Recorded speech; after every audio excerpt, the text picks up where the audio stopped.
Disney Storybook Collection.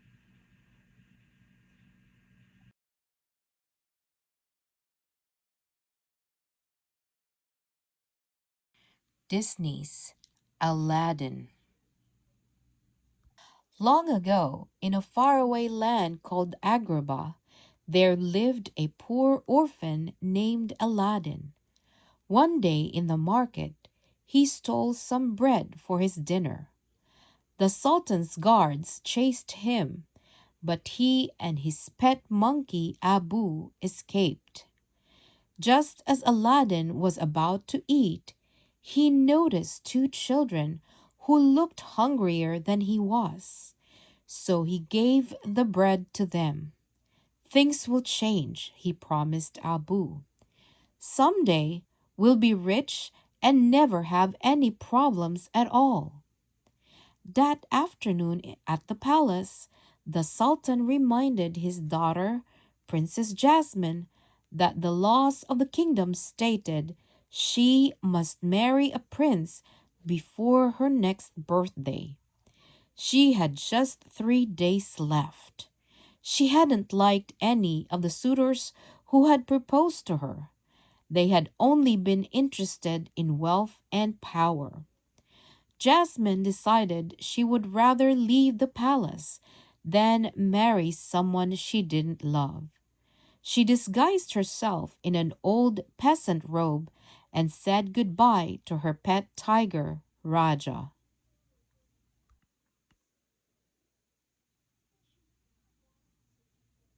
Soon Jasmine arrived at the market. She took an apple and gave it to a child who had no money. When Jasmine could not pay for the fruit, the angry merchant called the guards. Aladdin came to her rescue and the two escaped. When Aladdin and Jasmine were far enough away, they stopped and talked about their lives. They realized they had a lot in common. Suddenly, the guards found them. They released the princess, but took Aladdin to the Sultan's dungeon. Aladdin realized he had fallen in love with Jasmine even before the guards had revealed she was a princess. But he knew she would never love him in return, for he was very poor.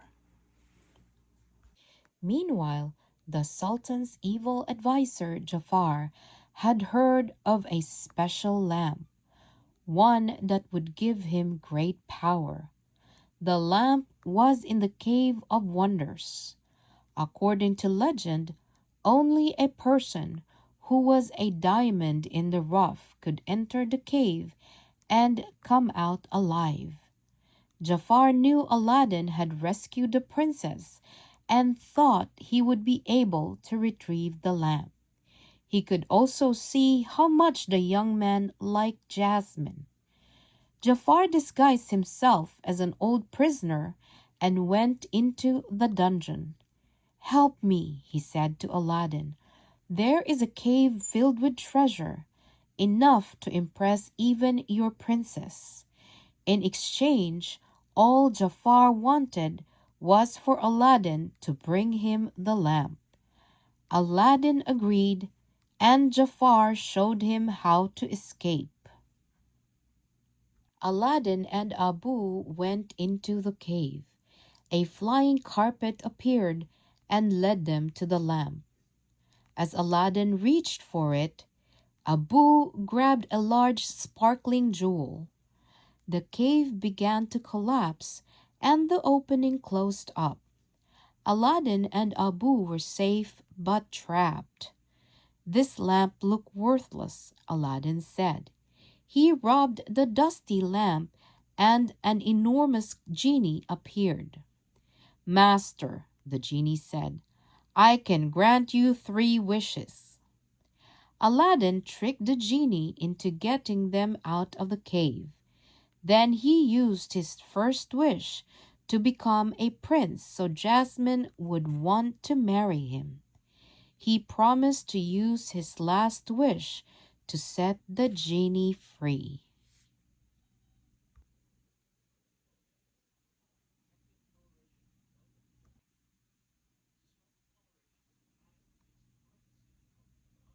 Later that day, Aladdin arrived at the palace in grand style, introducing himself as Prince Ali Ababwa. But Jasmine was not impressed. That evening, Aladdin, as Prince Ali, invited her for a ride on the magic carpet. Jasmine thought that the prince looked very familiar. "You remind me of someone I met in the marketplace," she said. "I have servants who go to the marketplace," Aladdin lied. "So it couldn't have been me you met." But when Jasmine took his hand to step aboard the carpet, she knew she could trust him. The magic carpet took them on a tour of the city and beyond, then back to the palace. "That was just wonderful," Jasmine said with a sigh. Somewhere along the way, she had fallen in love. Aladdin was thrilled that things finally seemed to be going his way.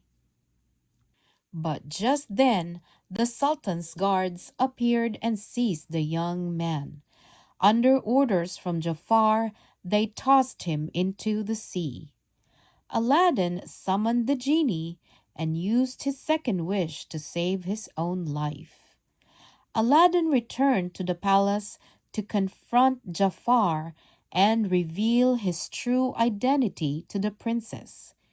Before he got a chance, Yago, Jafar's parrot, stole the magic lamp and Jafar became the genie's new master. "I wish to rule on high as Sultan," Jafar commanded. The genie was forced to obey. He lifted the palace out of the ground and placed it atop a mountain. "You will bow to me," Jafar ordered the princess and her father.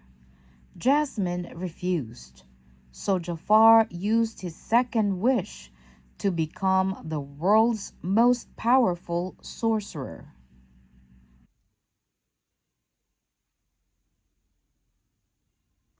Jafar changed Aladdin back into a beggar and sent him far away to a snowy wasteland. Aladdin knew he had to defeat Jafar.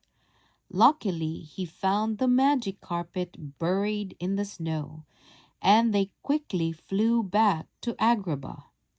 Jafar was furious when Aladdin returned. He put Jasmine inside an hourglass that was filling with sand. Then he trapped Aladdin in a ring of swords. But the young man pulled one of the swords from the ground and challenged Jafar, who transformed into a giant snake. Aladdin fought to free Jasmine, but Jafar caught him in his snake coils. "Without the genie, boy," the evil man hissed, "you're nothing." Aladdin thought of a way to trick Jafar. "The genie has more power than you'll ever have," he cried. So Jafar used his third wish to become a genie. But he forgot that genies can only come out of their lamps to serve others. Jafar soon disappeared into a glowing black lamp. Aladdin broke the hourglass and caught Jasmine in his arms just before the sand completely covered her. Then the genie threw Jafar's lamp far away. Aladdin still had one wish left. Instead of asking to become a prince again, he wished for the genie's freedom. Then he told Jasmine who he really was. The Sultan decided to change the law so that the princess could marry whomever she thought was worthy. Jasmine ran into Aladdin's arms. I choose you, Aladdin, she said tenderly, and they lived happily ever after.